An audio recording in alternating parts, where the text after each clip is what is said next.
You're listening to KZOM, Oleander Public Radio.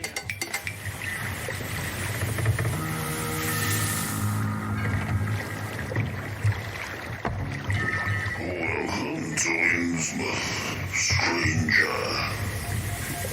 Hi, I'm Rob Whiten from the Innsmouth Book Club. Join me and my fellow guide John Chadwick as we take you on a fortnightly tour of Innsmouth.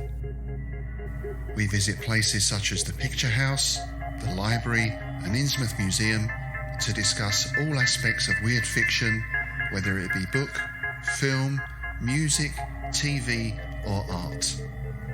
As well as that, we stop over at the Gilman House to have a chat with a resident guest. That includes authors, artists, musicians, in fact Lovecraftian creatives of all types. You can find our free shows on Patreon, and there you can also sign up as a patron, which brings you bonus content, plus a monthly PDF copy of Innsmouth News, which features articles, author spotlights, all the latest news and reviews, and more. You can find us at patreon.com/InnsmouthBC.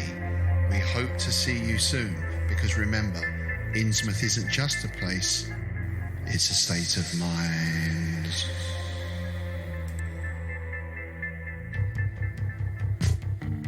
Hey everyone, it's me, TV. Just reminding you, we have t-shirts in the shop.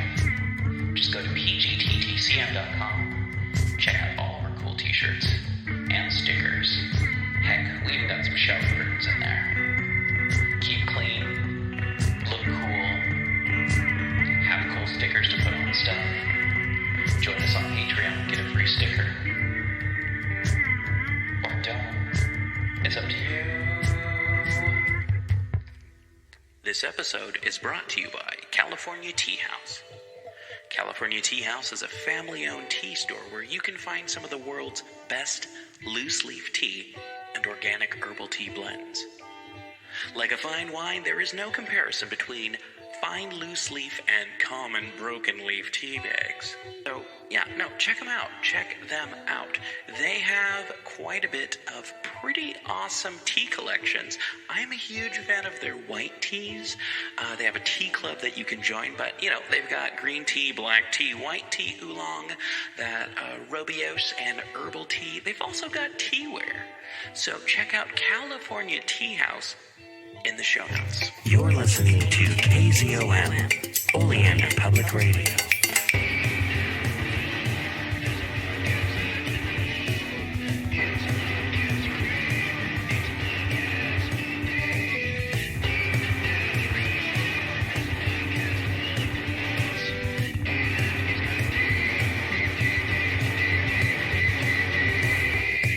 Hey, this is Dave, and unfortunately our interviewee got sick today, so as we're getting things ready for the show, we will hopefully have a lot more interviews coming up in the next couple of months, but got a little bit of time here, and I thought maybe we'd talk about something I would like to talk about.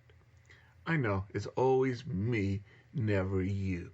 Well, if you want to have something that we talk about, send us a letter, send us an email, and then maybe we can talk about what you want to talk about. But until then, it's all about me, baby. So I think this is something you're going to like to listen to, and I'm hoping so. So I want to talk about tropes in science fiction horror. So as next season, we're going to talk a lot more about movies and horror movies. We're going to cover a lot of science fiction movies, or more likely horror movies that are in a science fiction setting. The Thing, Alien, The Fly. And there has always been horror in science fiction. Think back to Metropolis and, the flood scene and the horrors of the machine and the demonic imagery used by the bad guys in Metropolis. And there have always been horror tropes in science fiction. And one of the classics is that magic is just a form of science we don't understand. Once you use that as a basis for your story, you can easily get any types of horror into science fiction. You know, telepathy instead of fireballs, or eldritch intelligences instead of demons. So I think a really good example is just the alien. And Lovecraft knew that. Lovecraft knew that the fact that by nature something alien, and I'm not talking about races here, I'm talking human races, I'm talking about things that are non-human, by their nature they are scary. Sharks are scary partly because they're not human. They have their own sets of rules. As a child, I was panicked by the mere thought that aliens would abduct me. Just because they were so different, I didn't understand them. I had this fear of them, and we see this in science fiction, and we see this in horror. Good classic example is Fire in the Sky. But wait a minute, David. Isn't Fire in the Sky about the Travis Walton abduction? Yes, but it is still science fiction. And I'm not saying that, Travis Walton is a flat out liar. He claims to have been abducted by a flying saucer. The movie is not a representation of what he said happened. And Tracy Tomei, who wrote most of the script, did a lot of Deep Space Nine, has come out and said it. He's apologized for it. He said, I had to write this as fiction because I was told to. And so I'm going to leave out this sort of concept, did Walton really experience something? I want to focus on what the producers and the directors forced, Tracy Tomei to focus on, and that was the horror aspects, where he finds a dead human body and thinks this is going to happen to him. Well, Walton never thought that, or never said anything like finding a dead body on the spaceship, where the aliens, are scaring him. They are experimenting on him. Where Walton said that, he thought that their engines hurt him and that they were healing him. Where their appearance scared him and they seemed to have taken the appearance more human-like. Well, that may be an interesting story, maybe what he feels actually happened, but it's not scary enough. So Tomei really did push this, that these are different, these are scary, and it is at parts a very scary story. And they do this using this alien trope, that the ship is alien, it seems to have biotechnology, the aliens are not answering him.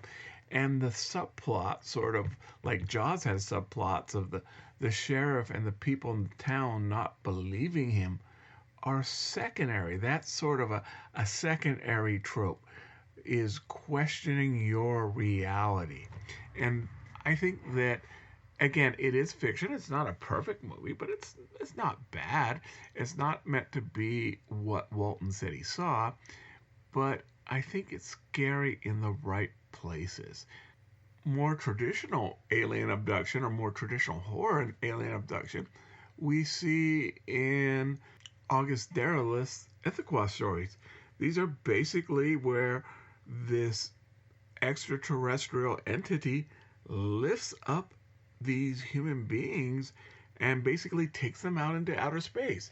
It's not a nut and bolt spaceship story, but it is a story of an extraterrestrial intelligence abducting human beings. We can also see this in the Yithians, where Lovecraft has them literally hijacking our body. And that's another where sort of science fiction is this idea of zombies as a bioplague.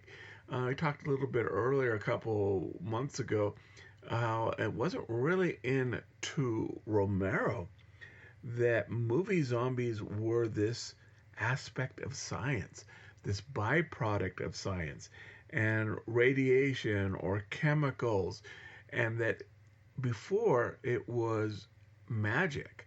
And this is an example where now, when we think of a zombie, we think of a movie zombie is created by a chemical, not by voodoo magic. And this is a classic example where a scientific aspect or a scientific trope has taken over a horror trope. Another classic horror movie that is based on the fact or the concept that, or the trope, that aliens are so different than us, and a reported real incident, is 1958 The Blob. And it's loosely based on a true event, or a reportedly true event, where two Philadelphia policemen claimed to have seen something fall out of the sky and then seen things dripping all over. And of course, not the dramatic experiences in the movie, or they don't claim that that they have the same dramatic experiences that are in the movie, but it got the screenwriters to thinking. But remember, The Blob we think of as a monster movie, and it definitely is, but that monster is from space. Again, I have always thought maybe it was slightly influenced, at least, by Lovecraft's Color Out of Space. But this trope that creatures from another world are going to be so different, they are inherently scary, comes up in a lot of science fiction horror. Even, considered, the wellspring of science fiction horror Alien, is that this creature is not only deadly and wants to reproduce by, injecting us with its children, but also it's just not natural. Even this look at this strange chitinous armor around it, it looks different. It's scary because of the way it looks. So, Alien is scary because it is different, and Alien is a staple science fiction horror trope. Lovecraft is, of course, credited with fine-tuning, if not creating, cosmic horror. Now, this is the innate acknowledgement of how insignificant man is in the universe. And where more is that likely to happen rather than in space? And we see this in things like Star Trek, where we see this, but in creatures like Q, but also the crystalline entity, and these many horrific things that come from outer space. Movies like Life, even if you think of the origin scene in the movie version of Venom, the symbiote hooks onto an astronaut. I'm pretty sure that's the same way as Marvel, and comes down. It's these greater creatures, and we see this in one of the greatest science fiction horror movies of all time. We see them in a lot, but the Quatermass stories, where mankind basically goes out into space and comes across this eldritch horror. Stephen King said that's basically what Alien is that we are visiting the eldritch horrors on their terms. They're no longer coming to us. Another classic trope that's used quite a bit in science fiction is body transformation. And we see this in The Fly, and where, both the Cronenberg and the original version, where we see this body is changing. And it's a result of pushing technology. Remember, the original Fly and even the Cronenberg version, he's attempting to teleport, which is very science fiction. And the idea that we would become something monstrous because of our technology. In Species, the aliens basically send us this signal to create a alien hybrid and basically the seeds of our own destruction. They don't have to come here. They can just send us information, and our curiosity and our science will lead to our destruction. By making this half human, half monster or alien creature. Another horror trope we see in science fiction is de evolution, and we see this in things such as the time machine, where the Morlocks are the descendants of human beings. We see this in the book, but we also see it in the movie versions. Also, Pandorum, which surprised me, but Wikipedia, of all places, describes this movie as Lovecraftian horror. But it's definitely a horror movie set in a spaceship, where one of the plots is that the human race or the human descendants on this spaceship have devolved and to become something primal and to be feared. So I think when next season, when DB and I start discussing more and more movies, we're definitely going to come up with a lot more of horror and cosmic horror tropes in science fiction. But I just think this is something that people should keep an eye out for. Hey, this is David, and I think we're going to go back to me talking with DB. Greetings, listeners. It is I, D.E. Spitzer, Informer Dave, here once again to talk to you about the Cthulhu mythos, its books, its monsters, its unfortunate human casualties, its timeline in general, and even its tangential bits, like the dreamlands or things of a weird nature that are Lovecraftian leaning. Once more we head into those dark woods, further feeling those malevolent forces upon us. Once again we walk down the lightless stone staircase in the middle of nowhere. You're listening to KZOM.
Thank you once again for listening to People's Guide to the Cthulhu Mythos. You can help show your support by going to the show notes and following any of the links that'll tell you how to support the show and how to support our guests. And thank you to all of our guests who you can find in the show notes. Rate, review, subscribe, and remember, patrons get priority access to asking us questions, suggesting topics, even,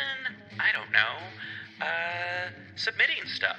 Actually, you don't have to be a patron to submit anything. That's how Dave got on the show, and that's how you can get on the show too.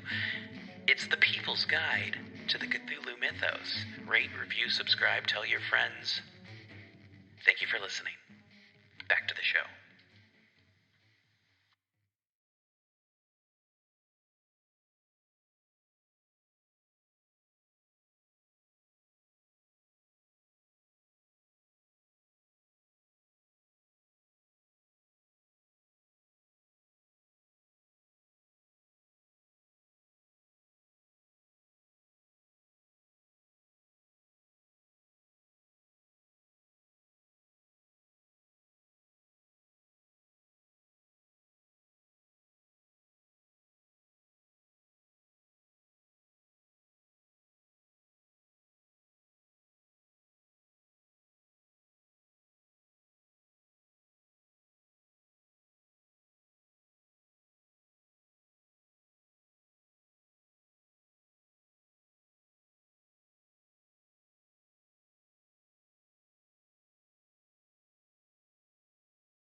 Prepare for a spine-tingling, nerve-shattering podcast featuring all your favorite monsters.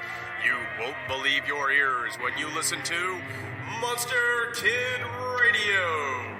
Here are your hosts, Derek M. Cook, and his ever-rotating stable of guests discuss your favorite classic and sometimes not-so-classic monster movies.